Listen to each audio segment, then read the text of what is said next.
Ricky, llama Alfredo. He's telling you to come. Oh my God, they're all shooting back and forth.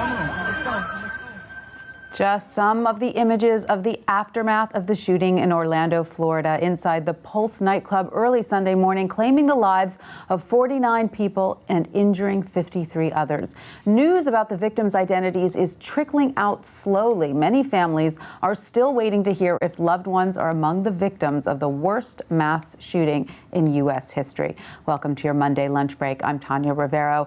Joining us now to discuss Sunday morning's events and what comes next is former NYPD Transit Bureau Commanding Officer Keith Thinger, founder and CEO of Crisis Management Group, ICMC.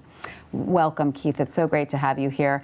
Let's start with the victims, if you will. What is going on right now? Walk us through the process of why it takes so long at this point. Okay, so now we're dealing with a obviously very, very sensitive crime scene, and there are a lot of victims within that crime scene, and it's in a large area. This club would be a large area, so meticulously what you have to do with a crime scene, you have to go over it very, very slowly. You have to make sure that the IDs that they are retrieving from the people are the right IDs, because they might not be the right IDs. Maybe somebody might want to get in there underage or what have you. So right now what they're doing, meticulously going over the crime scene, they're dotting their I's, they're crossing their T's, and making sure they don't make any mistakes on this one. And there's no relief then for the families waiting in anguish. They just have to wait. No, right? Unfortunately, you have to wait, because if you don't do these things, you have to do it if you don't do these things slow and you don't do these things right, you're really going to have a problem with the investigation. Absolutely. Now, let's go over a bit what we know about the alleged gunman, U.S. citizen Omar Mateen.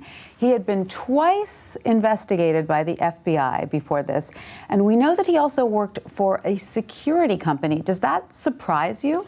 It surprised me very much. He worked for a security company. Not only did he just work for any security company, but he worked for a security company that dealt with, or worked in conjunction with DHS, Border Security, ICE. So what type of level of security does he have? I mean, what can he get into? What could he look at? Also, obviously, he had the level of where he needed a firearm, because he needed a firearm for his security job, which is another baffling situation, because the FBI investigated him in 2013, 2014. I mean, that should have been a flag. If he had firearms already, they should have been taken away. And if he didn't have the firearms at that point, when he did apply for the firearms, bells and whistles should have went off, and he should have not gotten any firearms. Absolutely. A lot will come out about this in the future, I'm sure. Knowing what you know about a city equipped to deal with terrorism, how equipped do you think Orlando was to deal with something like this? Orlando their response, I must say, was very, very good. Are they equipped as somebody like an NYPD or an LAPD? No, they just don't have the resources like the NYPD and the LAPD do.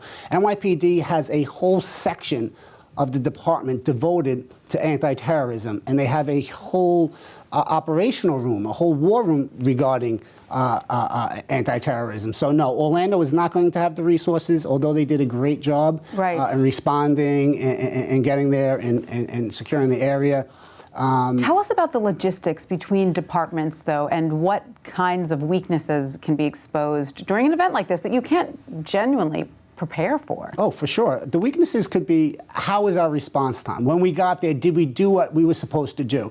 Do we have the avenues covered to where we needed to get people to the hospital? Was EMS in the right staging area? Do we have a triage area? I mean, all these things go through your head. And at the end of this incident, they'll all take a step back, and they'll see where they're lacking, and that's what they're going to have to do. They're going to have to move forward. Absolutely. Now, right now, as it stands, this appears to be a lone wolf scenario. We don't know if there was anyone else involved yet.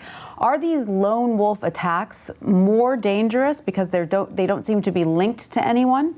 Well, I don't like calling it a lone wolf, especially when ISIS 3 days ago called for, you know, let's get out there and let's attack people and this and that. No, this is obviously ISIS, and he was definitely doing this for the name of ISIS, because on his 911 phone call he had said the ISIS leader's name, right? You know, regarding what he was about to do. So no, I don't consider it lone wolf, because when ISIS comes out and says, you know, everybody around the world should do an attack of some sort. So even if there's not a direct connection to an individual within that organization, that's still enough of a connection. Oh, of course. It's kind of like John Gotti saying, listen, you got to do the hit. But you don't have direct contact with John Gotti. You're just a soldier out in the field doing the hit. Right, absolutely. So looking at this scenario, looking forward, what would you like to see happen so that something like this is prevented in the future? Well, one of the things I would like to see, and one of the things I would like to know, did the FBI give the intelligence to local police agencies? Because we know